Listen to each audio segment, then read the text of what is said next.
नमस्कार, hot topic में आपका स्वागत है। मैं हूं अखिलेश शर्मा। बीजेपी ने राजस्थान विधानसभा चुनाव के लिए आज अपनी दो महत्वपूर्ण समितियों का ऐलान कर दिया। चुनाव प्रबंधन समिति की जिम्मेदारी पूर्व सांसद तथा प्रदेश उपाध्यक्ष नारायण पंचारिया को दी गई है, जबकि चुनाव घोषणा पत्र बनाने की समिति की कमान केंद्रीय कानून मंत्री अर्जुन राम मेघवाल को सौंपी गई है। इन दोनों ही समितियों में राजस्थान बीजेपी की कद्दावर नेता और 2 बार मुख्यमंत्री रह चुकी वसुंधरा राजे सिंधिया का नाम शामिल नहीं है। हालांकि कई दूसरे वरिष्ठ नेताओं को भी इसमें जगह नहीं दी गई है, लेकिन वसुंधरा का नाम शामिल न होने के कई मतलब निकाले जा रहे हैं। वैसे अभी चुनाव प्रचार समिति का ऐलान होना बाकी है। देखना होगा कि क्या उसमें वसुंधरा को जगह मिलती है या नहीं। आज घोषित समितियों में शामिल प्रमुख चेहरों पर एक नजर डाल लेते हैं। आज चुनाव संकल्प पत्र समिति बनाई गई है, यानी मैनिफेस्टो कमेटी। इसकी कमान केंद्रीय कानून मंत्री अर्जुन राम मेघवाल को सौंपी गई है। साथ ही राज्यसभा के सांसद घनश्याम तिवाड़ी और किरोड़ीलाल मीणा को भी इसमें सह संयोजक की जिम्मेदारी सौंपी गई है। साथ ही अलका सिंह गुर्जर, राव राजेंद्र सिंह, सुभाष महरिया, प्रभुलाल सैनी और राखी राठौड़ को भी सह संयोजक इस समिति का बनाया गया है। इसका काम होगा मैनिफेस्टो बनाना विधानसभा चुनाव के लिए। इसी के साथ चुनाव प्रबंधन के लिए भी एक समिति का ऐलान किया गया है। इसमें प्रदेश उपाध्यक्ष और पूर्व सांसद नारायण पंचारिया को संयोजक की जिम्मेदारी इनको सौंपी गई है। पूर्व केंद्रीय मंत्री और राष्ट्रीय प्रवक्ता राज्यवर्धन सिंह राठौड़ को इसमें सह संयोजक बनाया गया है। सीएम मीणा, ओकार सिंह लखावत, भजनलाल शर्मा, दामोदर अग्रवाल और कन्हैयालाल बैरवाल को भी इसमें सह संयोजक की जिम्मेदारी सौंपी गई है। तो आज ये पूछा गया कि आखिर वसुंधरा राजे इसमें शामिल क्यों नहीं है इन समितियों में। तो क्या कहा है बीजेपी के वरिष्ठ नेताओं ने, आइए सुन लेते हैं। राष्ट्रीय अध्यक्ष आदरणीय जेपी नड्डा जी ने के निर्देश पे जो प्रदेश अध्यक्ष जी ने ये दोनों कमेटियों की घोषणा की है, ये बहुत ही राजस्थान के लिए आने वाले विधानसभा चुनाव में बहुत ही महत्वपूर्ण है। बहुत बहुत धन्यवाद। वसुंधरा राजे जी की भूमिका क्या होगी, वो कुछ तय हुआ है क्या? बाकी सभी वरिष्ठ नेता प्रचार करेंगे। वसुंधरा राजे जी की भूमिका क्योंकि इन 2 कमेटियों में कहीं नजर नहीं आई। वसुंधरा राजे हमारा बहुत ही वरिष्ठ लीडर है और मुझे विश्वास है, और हम तो ऑलरेडी उनको तो अभी अब कई प्रोग्राम में हम इन्वॉल्व किए हैं और आगे भी हम इन्वॉल्व करते रहेंगे। वैसे तर्क यह दिया जा रहा है कि चूंकि वसुंधरा राजे सिंधिया राष्ट्रीय उपाध्यक्ष हैं, इसलिए उन्हें कोई अन्य जिम्मेदारी दी जाएगी। लेकिन पड़ोसी राज्य मध्य प्रदेश की बात करें तो वहां पर भी इसी तरह की चुनाव प्रबंधन समिति बनाई गई। वहां पर कद्दावर नेता केंद्रीय मंत्री नरेंद्र सिंह तोमर को इसकी कमान दी गई है। मध्य प्रदेश चुनाव प्रबंधन समिति कमान जो कुछ दिनों पहले घोषणा हुई थी, नरेंद्र सिंह तोमर को यह जिम्मेदारी सौंपी गई है। और इस कमेटी में मध्य प्रदेश में जो समिति बनाई गई है चुनाव प्रबंधन की, उसमें प्रदेश अध्यक्ष वीडी शर्मा है, मुख्यमंत्री शिवराज सिंह चौहान को भी इसमें रखा गया है। साथ ही राष्ट्रीय महासचिव कैलाश विजयवर्गीय और कई केंद्रीय मंत्रियों को भी मध्य प्रदेश की चुनाव प्रबंधन समिति में रखा गया है। तो यानी यह सवाल उठता है कि अगर मध्य प्रदेश में प्रबंधन समिति में तमाम वरिष्ठ नेताओं को रखा जा सकता है, तो फिर राजस्थान में वरिष्ठ नेताओं को बाहर क्यों रखा गया है। तो राजस्थान की समिति में वसुंधरा समेत कई बड़े नेता हैं, इनको जगह नहीं मिली है। यहां पर वसुंधरा के अलावा अगर हम नेता प्रतिपक्ष की बात करें, राजेंद्र राठौड़, उपनेता सतीश पुनिया, इन्हें भी जगह नहीं मिली है। प्रदेश अध्यक्ष गजेंद्र सिंह सीपी जोशी और केंद्रीय मंत्री गजेंद्र सिंह शेखावत ये भी समिति में शामिल नहीं किए गए। तो इसीलिए सवाल उठ रहा है कि क्या बाद में इन्हें किसी दूसरी समिति में रखा जाएगा। वैसे बीजेपी के सूत्र ये इशारा कर रहे हैं कि राजस्थान में इस बार पार्टी बिना किसी मुख्यमंत्री उम्मीदवार के ही चुनाव मैदान में उतरने जा रही है। यह वसुंधरा समर्थकों के लिए झटका है, क्योंकि वो ये मानकर के चल रहे हैं कि वसुंधरा तीसरी बार सीएम बनेगी। बीजेपी सामूहिक नेतृत्व में और पीएम मोदी के चेहरे पर ही चुनाव मैदान में उतरना चाह रही है। यही कारण है कि राज्य में निकाली गई आक्रोश यात्राओं की कमान भी अलग अलग नेताओं को दी गई है। वैसे पार्टी ने यह फैसला गुटबाजी से बचने के लिए किया है कि कोई एक ही चेहरा नहीं हो, ताकि गुटबाजी न हो। चुनाव के बाद अगर पार्टी जीतती है तो मुख्यमंत्री का फैसला किया जाएगा। सीएम के लिए पार्टी में कई दावेदार हैं और इसीलिए गुटबाजी जोरों पर है। कई दावेदारों जो हैं उनके बाद एक बार नजर डाल लेते हैं कि किस किस के ऊपर किस किस की इच्छा है वहां पर मुख्यमंत्री बनने की। वसुंधरा राजे 2 बार रह चुकी है, जाहिर सी बात है कि उनकी इच्छा होगी। ओम बिरला लोकसभा के अध्यक्ष हैं, कद्दावर नेता हैं, कोटा से सांसद हैं। गजेंद्र सिंह शेखावत केंद्रीय मंत्री हैं, ये भी जोधपुर से सांसद हैं।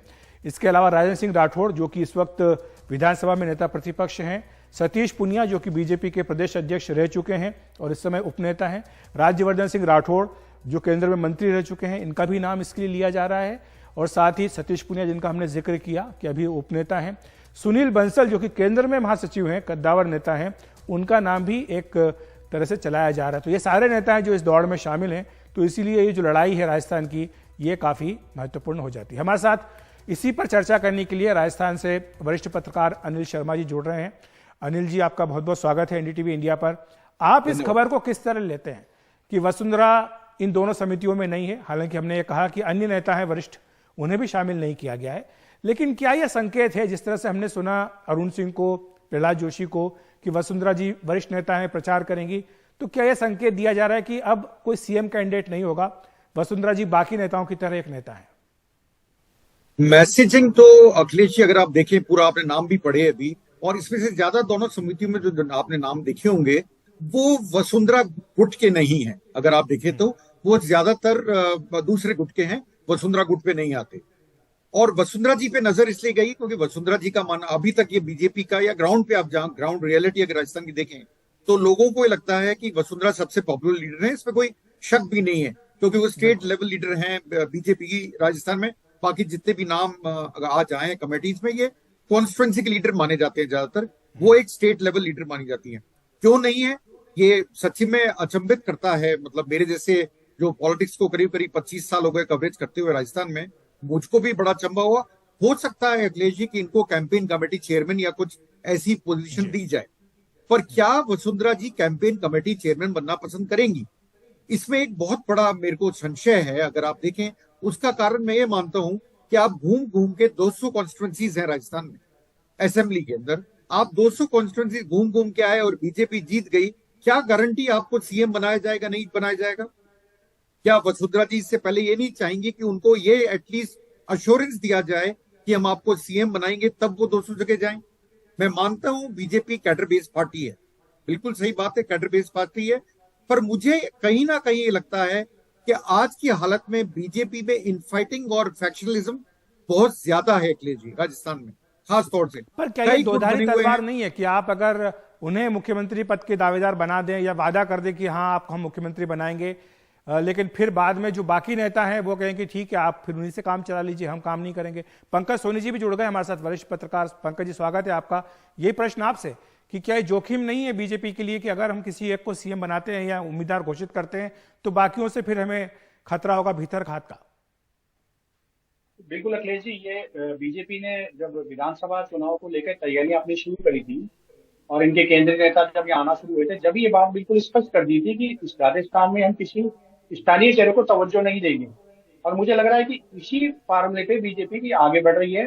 वसुंधरा राजे निश्चित रूप से बीजेपी के बड़ी कद्दावर नेता हैं और 200 विधानसभा क्षेत्र में उनकी पहचान है, लेकिन बीजेपी फिलहाल उनको किसी तरीके से तवज्जो देने के मूड में इसलिए नहीं दिखाई दे रही। एक चीज तो गुटबाजी पे लगाम लगाना चाहिए बीजेपी। दूसरा, जो वसुंधरा राजे को लेकर जैसे केंद्र से संकेत मिलते रहे हैं दरकिनार करने के, ये इस बात की भी पुष्टि कर रहा है कि वसुंधरा को फिलहाल जो बीजेपी का केंद्रीय नेतृत्व है वो किसी तरीके से भी मेन स्ट्रीम में आने से, मेन स्ट्रीम देने को तैयार नहीं है, उन्हें मेन स्ट्रीम में आने से रोक रहा है। तो जहां तक बात अभी चर्चा में ये भी है कि चुनाव प्रबंध जो इनकी प्रचार समिति उसकी वसुंधरा राजे जी को चेयरमैन बनाया जा सकता है, लेकिन वो उनके कद के अनुरूप मुझे लगता नहीं वो पद है, नहीं तो लगता नहीं वो इसको स्वीकार करेंगी।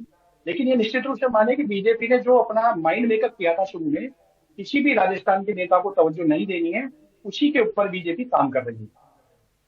तवज्जो नहीं देनी यानी ये कि बीजेपी किसी एक मुख्यमंत्री पद के उम्मीदवार के रूप में घोषित नहीं करेगी, पीएम मोदी के नाम पर ही चुनाव लड़ेगी। यही कारण है कि जो रैलियां अलग अलग निकाली गई उसमें भी एक को आगे न करके बाकी सबको शामिल किया गया है, इसी बात का इशारा दिया। लेकिन अनिल जी, ये जो दांव है बीजेपी का राजस्थान के हिसाब से क्या भारी पड़ेगा या बीजेपी को इससे फायदा होगा?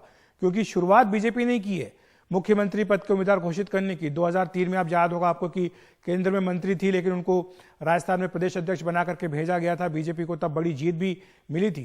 तो ये दांव कई बार तो बीजेपी को फायदा पहुंचाता है और कई बार उल्टा भी पड़ता है। अखिलेश जी, मैं इसको ऐसे, आप देखिए, कर्नाटका में कोई फेस नहीं था बीजेपी का, हिमाचल में कोई फेस नहीं था, कलेक्टिव लीडरशिप पे चुनाव लड़ा गया, जिसकी बात ही राजस्थान में भी कर रहे हैं।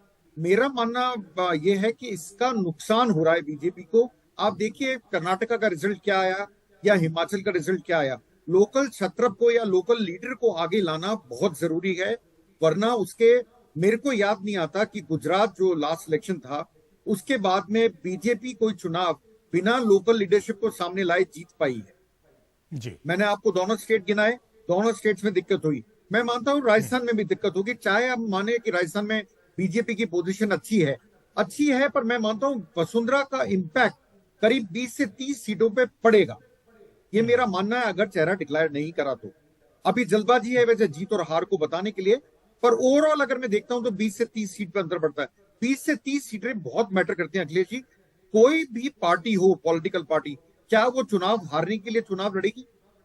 ये मेरा एक बहुत बड़ा क्वेश्चन है, क्योंकि हमारे प्रधानमंत्री तो पंचायत चुनाव और जो पूरी टीम है उसमें भी जीतने की कोशिश करती है। आप एक स्टेट को लूजने की 20-30 सीट की बात करते हो, तो मेजर डिफरेंस कर देता है। और शायद अनिल जी, मैं जाते जाते पंकज जी के पास चलता हूं, मेरे पास समय की थोड़ी कमी है। पंकज जी, आज बीजेपी ने छत्तीसगढ़ के, मध्य प्रदेश की अपनी पहली सूची जारी कर दी, संभावना है कि राजस्थान में भी वो ऐसा ही करें।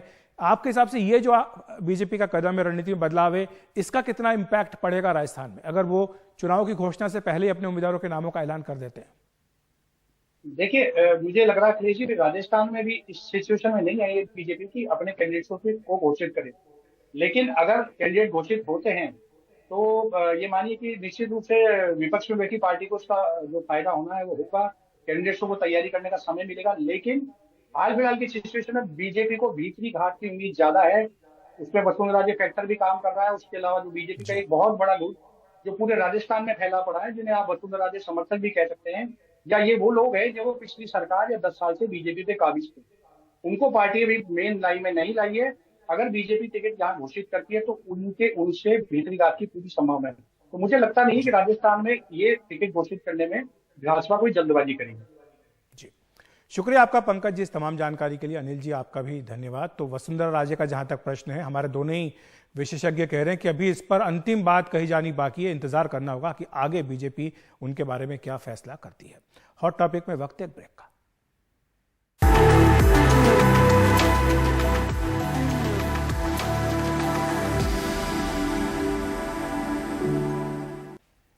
आज एक चौंकाने वाले फैसले में बीजेपी ने मध्य प्रदेश और छत्तीसगढ़ के विधानसभा चुनाव के लिए अपने उम्मीदवारों की पहली सूची जारी कर दी।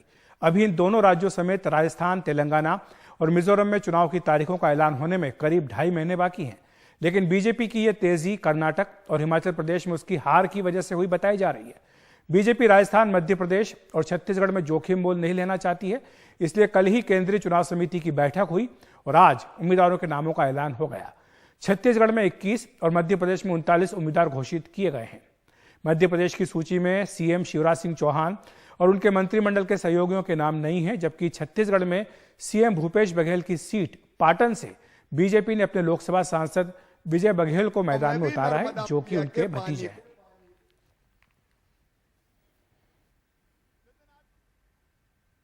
जब जैसी स्थिति होती है, जब जैसी परिस्थिति होती है, वैसा निर्णय लेती है।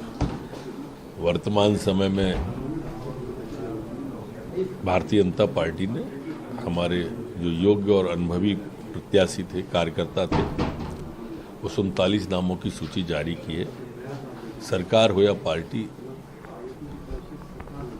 हमारे नेतृत्व जो है दूरदृष्टि से काम करता है। कार्यकर्ताओं की कोई कैटेगरी नहीं है भाई, सब समर्पित कार्यकर्ता हैं, निष्ठावान कार्यकर्ता हैं और सब जीत के आएंगे। सर, कांग्रेस भी लिस्ट अपनी जारी करनी होगी। वो तो बहुत पहले से बोल रहे हैं अगस्त में कर देंगे। बोलते रहे, हम सुनते रहे, जवाब आंखों में था, वो जवाब ढूंढते रहे। तो हॉट टॉपिक में आज इतना ही। नमस्कार।